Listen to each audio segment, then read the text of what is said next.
You can't make this stuff up. Yes. Let's go. I've been waiting for this for so freaking long, guys. I'm so pumped. What is up, everybody? Welcome to Trey's Trades, where we get technical analysis on different stocks in the stock market, as well as potential buy, hold, or sell opinions on these given stocks. I'd like to preface by saying that I'm not a financial advisor nor expert, so take what I say with a grain of salt. Let's get into the video. Today, we're going to be giving you guys the most filthy, disgusting update that I could possibly ask for on ticker symbol MVIS, Microvision Incorporated. My friends, my family, oh my gosh, I've been waiting so long for this to happen because I know what the value of the company is, and we finally are seeing it come to fruition here. Very excited to talk to you about this today. We're going to look at the fundamentals, the why. Why should you care about this company? Why should you care about Microvision? Why do I think it's a long-term hold? I do have a position in this company over at Fidelity, which is in the process of being transferred over here to Webull at this moment. It's being a really big pain in my butt, but it will eventually come to fruition. And then we're going to look at the recent news sources, right? Which are why we're seeing this huge push right now. Huge news article came out here today. And then the meat and potatoes, which is the charting, right? So we're going to look at this on the 1 month chart as well as the 1 day, 1 minute chart to get both a macroscopic and microscopic perspective of the price action. I've got a couple different indicators pulled up, right? We've got the RSI, which is a relative strength index. Anything over 70 is overbought. Anything under 30 is oversold. It's an idea of how bullish or bearish something is. It gives you an idea of momentum, of buying pressure, right? Then I've got the 200 EMA, which is this purple trend line, and the 15-day MA, which is this blue trend line.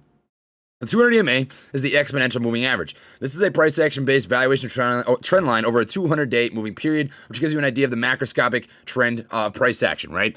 Then we've got the 15-day MA, which is the moving average. This gives you an idea of the price action-based valuation trend line over a 15-day moving period or the microscopic price action on a stock. We use these side by side so we can get an idea of potential breakouts that may be coming up, right? If you were able to get into the stock back when I said I think there's an upcoming run happening, you would be up over 200% right now, which is absolutely filthy. Absolutely crushing. And guys, I'm really excited to talk about this here today. We're going to give you some potential entry points for if this does end up pulling back, if it doesn't end up pulling back, right? So you can ride on this train because I'll stand by what I said way back when. I do think this is going to be a triple-digit stock by the end of the year. Very bold statement, but this company's got a lot of great stuff going for it, and you saw what happened off of just one news article. It went up 50% in a single day. That's one news article. Let's get into the video. We've got way too much to talk about. What do they do? What's the why?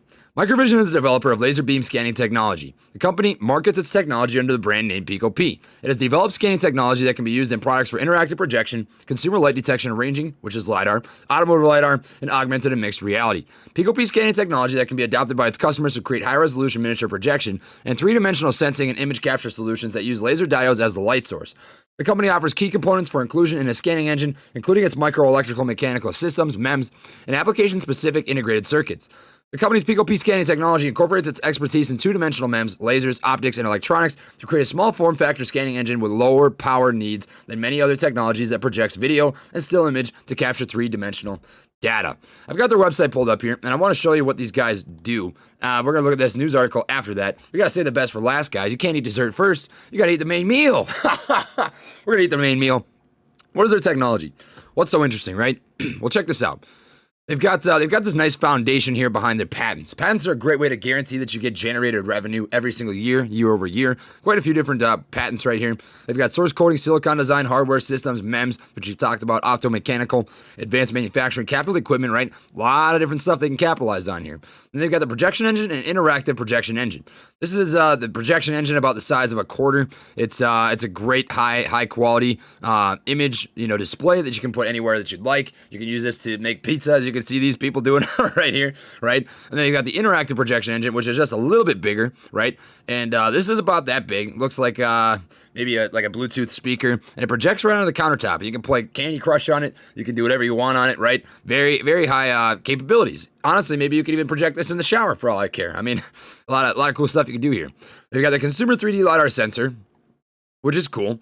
This is for smart home applications. Great way to keep automation and security with an adaptable, high-resolution and low-latency 3D LiDAR sensor, right? They've got that, the projection engine for head-mounted displays, and they also have IVAS technology, which is utilized by the aviation sector of the Army right now to help them navigate the skies more freely. They wear this on the kevlars of their helmets, which is a great way to help them navigate the skies. They are in works of developing goggles for IVAS technology, which would be utilizable by infantrymen, armormen, field artillery guys, so they can navigate the battlegrounds more freely, right? Be able to navigate and see, opposing forces on the ground in that way. And then they've got this, which is what everybody is absolutely pumped about right now, the Automotive 3D Lidar sensor, baby. They've got compact perceptive Lidar for HD mapping and active collision avoidance. Integrated hardware and software module that incorporates Microvision perspective 3D Lidar sensor with real-time object classification. Small size enables preservation of automobile aesthetics. I say this twice, guys. Small size enables preservation of automobile aesthetics. This is so huge. This is big because when their presentation comes to fruition in April, right? They're expected to present this in April. They are going to be really able to negotiate a company acquisition. Now, what is that, right? Why does that matter? Company acquisition is when one company buys another company. And this is important for shareholders. You don't get screwed. In fact, you get paid a crap ton of money.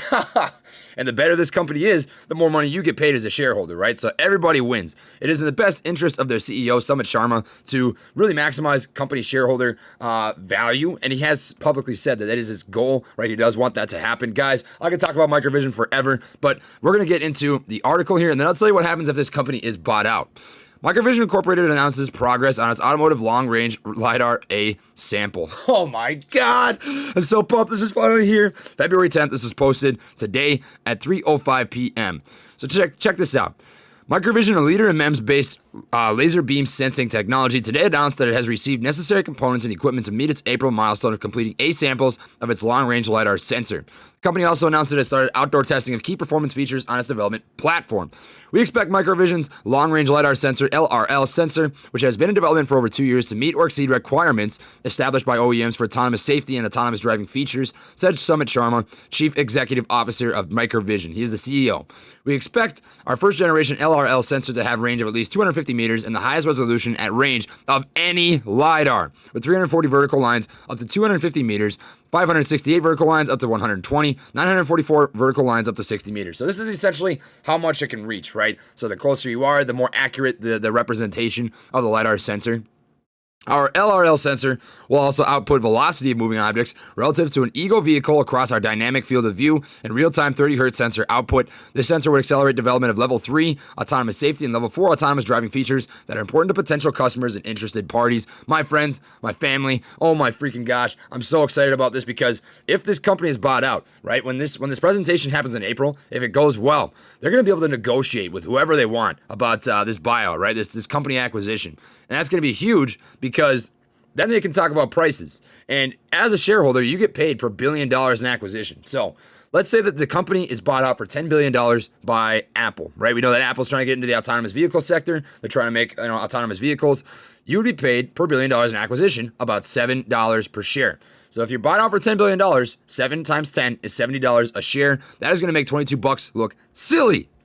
Absolutely silly, my friends. And I think that's honestly a low ball. That's a low ball. If this presentation goes well, they're going to have offers from a lot of different companies, and they can negotiate and pick and choose exactly what they want, which is how I anticipate this going, my friends. So that is why I absolutely love Microvision. To me, this is a long-term stock. I would not settle for anything. This is just the beginning, my friends. I think MVIS and FRSX are both going to be companies that you end up seeing 4, 5, 6x very easily. I'm not sure why it's not searching, but regardless, Foresight Autonomous is another company like this that I think has a lot of potential. But I do like Microvision more by far than my girl Mavis. It is about time. I'm so happy that I can finally show you guys what is going down with this company. It has been a long time in the making. So, looking at the charts right now, we do see we had the crossover on the 15 MA over the 200 MA right around here. Didn't quite touch, right? But we see the gap start to form.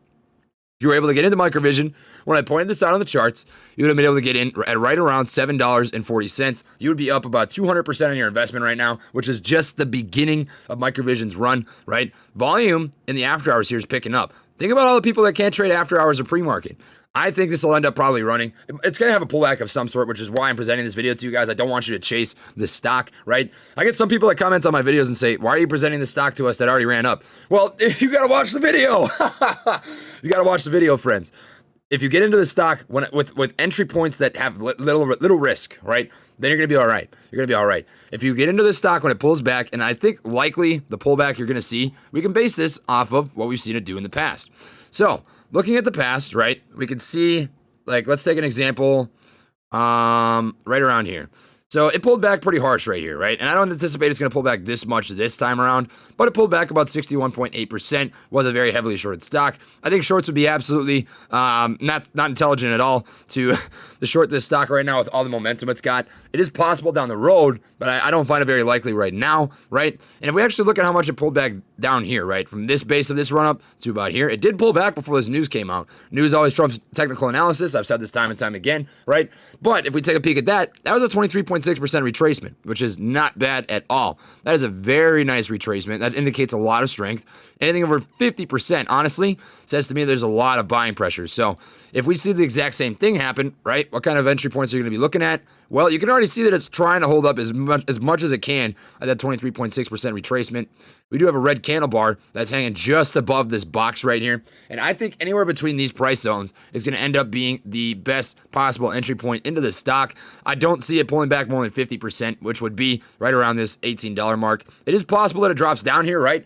But what I find the most likely is somewhere between $19.34 and $20.55 being the pullback, right? It's going to try really hard to hold over that magical $20 barrier. So I find it unlikely. It is possible. It's possible. We might see it pull back under 20 bucks. If it does, my friends, my family, I'm telling you right now, this is a long-term stock. If you have to average down, do it. Do it, do it, do it. Keep some extra dry powder. You're not going to regret getting into this. Of course, I'm not a financial advisor, but if this does interest you, this is going to be worth holding. This is going to be worth holding. I love this company. I love what they do. I think they've got a bright future. So that's how that looks right now. RSI is way overbought. It's at 78 right now. A lot of buying pressure, a lot of buying momentum. There was a big swing in a couple minutes. It went from 51 all the way up to 81, which is a 40-point I'm not good at math. 30-point swing in about 10, 15, 20 minutes, which is absolutely disgusting. Beautiful run here for Microvision. It's been a long time in the making. That's how that looks right now.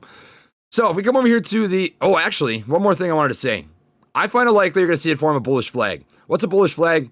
It looks something like this. So this is kind of a bullish flag, right? We have this nice spike, large range candle bar, and then a little run up, squeeze down in price action. But typically they don't ascend. That just shows you how much buying pressure there is right now on Microvision. But they don't typically ascend. We did end up breaking beneath this ascending level of support, right? And then this news catalyst came out, which always trumps technical analysis, and it's been pulling back now. So what might end up happening? Well, this hasn't played out yet, but I do find it very likely you see a bullish flag play out, which typically looks something like this. You see this squeeze down in price action, this overall compressing, and once we find out a bottom, right? If I had to guess where this bottom's going to be, it's probably going to be right around here at about the very worst 1790, very best 1931.